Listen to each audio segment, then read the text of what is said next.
तो फिर बड़ा सवाल समाधान कैसे निकलेगा, ये लड़ाई किस दिशा की तरफ चली जाएगी। सीधा रुख करते हैं मेरे सहयोगी राजीव रंजन का। राजीव, आपसे जानना चाहेंगे खासकर पॉलिटिकल एस्पेक्ट्स, क्योंकि ये लड़ाई एक तरफ से लग रहा है कि बेटियां अपने इंसाफ के लिए लड़ रही हैं, अपने हक के लिए लड़ रही हैं, लेकिन जिस तरह से ये लड़ाई में नजर आए, विपक्षी पार्टियां जंतर मंतर पे पहुंची, भीम आर्मी के चंद्रशेखर वहां पे पहुंचे, और अब खाप पंचायत, और दूसरी तरफ बृजभूषण है जो बीजेपी के सांसद हैं।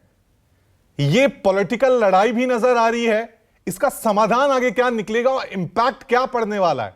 क्योंकि ये बेटियां ये तो कह रही हैं हम तो नहीं उठेंगे, जब तक बृजभूषण सिंह गिरफ्तार नहीं हो जाता तब तक हम ना रुकेंगे ना झुकेंगे।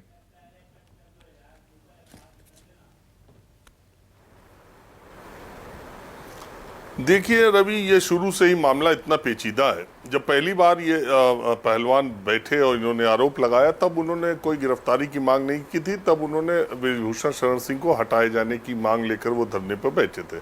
सरकार ने, आपको पता है, सबको पता है कि कमेटी बनाई। मैरी कॉम जो इतनी प्रसिद्ध और इतनी क्या रिस्पेक्टेड खिलाड़ी हैं, उनके नेतृत्व में ये एक कमेटी बनी, जांच हुई। उसकी हालांकि रिपोर्ट सार्वजनिक नहीं की गई, लेकिन उसकी जांच से ये संतुष्ट पहलवान नहीं हुए। तमाम खिलाड़ी, आप देखें देश में कितने बड़े बड़े खिलाड़ी हैं, कितने मुट्ठी भर खिलाड़ी इन पहलवानों के समर्थन में आए।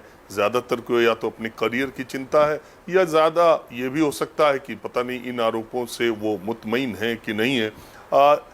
तो अगर आप पहलवानों के हिसाब से ही देखेंगे तो देश के दूसरे हिस्सों के पहलवान इन पहलवानों के समर्थन में कहीं आते नहीं दिखे। चलो मान लो जिन पहलवानों को खेलना है, जिनका करियर दांव पर है, वो नहीं सामने आ रहे हैं, लेकिन जो रिटायर हो चुके हैं, जिनको खेलना नहीं है, जो अब एक्टिव नहीं है, वो भी पहलवान या वो भी खिलाड़ी बहुत बड़ी संख्या में इन पहलवानों के साथ खड़े नजर नहीं आए।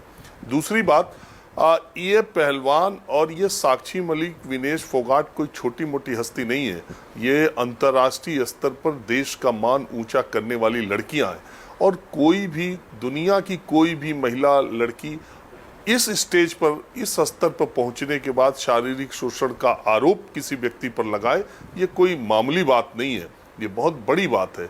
लेकिन जैसे जैसे वक्त बीतता गया और ये खिलाड़ी दूसरी बार धरने पर जब आए, और राजनीतिक, विपक्षी राजनीतिक दलों के लोगों को इन्होंने आमंत्रित भी किया और अपने स्टेज पर मंच भी दिया, मतलब अपना मंच भी दिया, उसके बाद से इसमें राजनीति ज़्यादा तेज हो गई। उसके बाद से तमाम बातें ऐसी आ गई कि ये कहा जाने लगा कि ये राजनीति है। दूसरी तरफ देश में कहीं ना कहीं ये मैसेज देने की भी कोशिश की गई कि ये एंटी इस्टेब्लिशमेंट, यानी सरकार के खिलाफ और बहुत हद तक बीजेपी के खिलाफ आंदोलन है, और इसमें विपक्ष के लोग शामिल हो जाए। लड़कियों का जो आरोप है उससे हट के सियासत की बात होने लगी।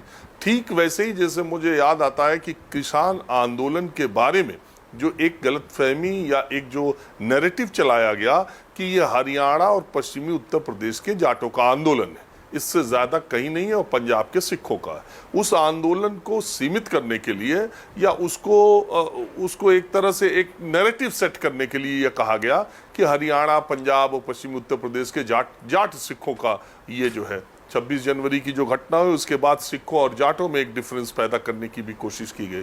लेकिन खालिस्तानी कहा गया, पाकिस्तानी कहा गया, फंडिंग की गई, सब कुछ कहा गया, लेकिन उन्हीं किसानों के दबाव में कृषि कानून वापस ले लिया गया। इसका मतलब कि किसानों की बात सही कुछ हद तक सरकार को लगी, या किसानों की वजह से सरकार को सियासी नुकसान होता दिखा। दो कारण ही होंगे, या तो सियासी नुकसान प्रधानमंत्री नरेंद्र मोदी और उनकी पार्टी को लगा, या किसानों की मांग जायज लगी तो उससे हटा। अब ये पहलवानों का मामला भी धीरे धीरे उसी तरह का जा रहा है कि ये हरियाणा के पहलवान हैं, ये जाट हैं, अब ये खाप पंचायत कर रहे हैं, ये एंटी बीजेपी तो जाट रहते ही हैं।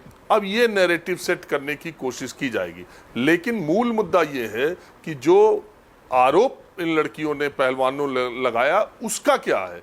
इसमें विरोध प्रदर्शन कोई भी कर सकता है, कोई भी नहीं कर सकता है। अगर जाटों का ही मामला है तो क्या जाटों का मामला है तो जाटों का की लड़कियां जो आरोप लगा रही हैं उसकी जांच या उसके गुनहगार को सजा नहीं मिलनी चाहिए। लेकिन इसमें पेच ये भी है कि जब इस तरह के आरोप लगते हैं तो अमूमन जिस पे लगते हैं वो आदमी बैकफुट पे आता है, लेकिन बृजभूषण शरण सिंह भी पूरे एग्रेसिव मोड में है और वो पूरा लगातार, अभी उनका 24 घंटे पहले ही बयान आया, वो लगातार इस बात को कह रहे हैं कि ये सब सारे आरोप झूठे हैं। और आपको पता है कि ये पहलवान जंतर मंतर पर बैठे रहे, इनकी एफआईआर दिल्ली पुलिस ने दर्ज नहीं की, तो आप गिरफ्तारी की दिल्ली पुलिस से उम्मीद क्या कर सकते हैं जब एफआईआर ही नहीं दर्ज कर रही थी। ये तो सुप्रीम कोर्ट ने जब डायरेक्शन दिया तब जाकर के दिल्ली पुलिस ने एफआईआर दर्ज की।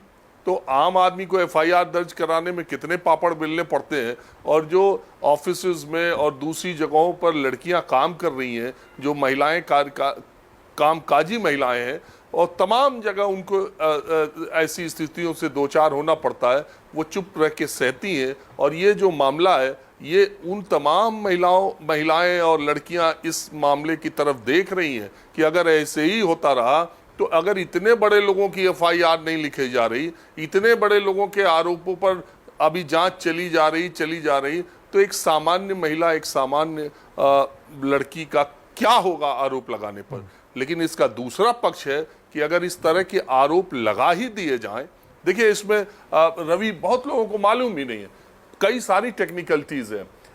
एक तो भारतीय कुश्ती महासंघ का चुनाव इसी साल होना था, दूसरी बात है बृजभूषण शरण सिंह अब वो चुनाव नहीं लड़ सकते थे, 3 टेन्योर हो गया था उनका।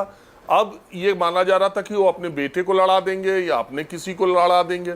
तो ये बहुत सारी इसकी टाइमिंग्स पर भी सवाल है। ऐसा नहीं है कि मैं केवल एक पक्ष की बात कर रहा हूँ।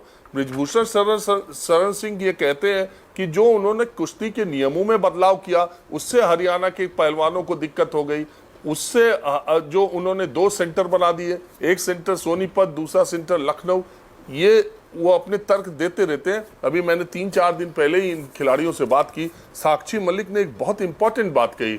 उसने कहा कि अगर हम गलत कर रहे हैं तो नार्को टेस्ट बृजभूषण शरण सिंह का भी करा लिया जाए और हमारा भी करा लिया, दूध का दूध पानी का पानी हो जाएगा। लेकिन साक्षी मलिक अदालत तो है नहीं, पुलिस तो है नहीं। तो ये मामला जो आज खाप पंचायतें इकट्ठा हो रही हैं, इस आंदोलन को और धार देने के लिए ये मुझे लगता है कि ये पहले रणनीति बनी थी। आज 23 तारीख को 1 महीने पूरे होंगे। मुझे लगता है कि 23 तारीख को इन पहलवानों के 1 महीने पूरे होने पर ये खाप पंचायतें किसी बड़े आंदोलन या दिल्ली कूच का ऐलान कर सकती हैं।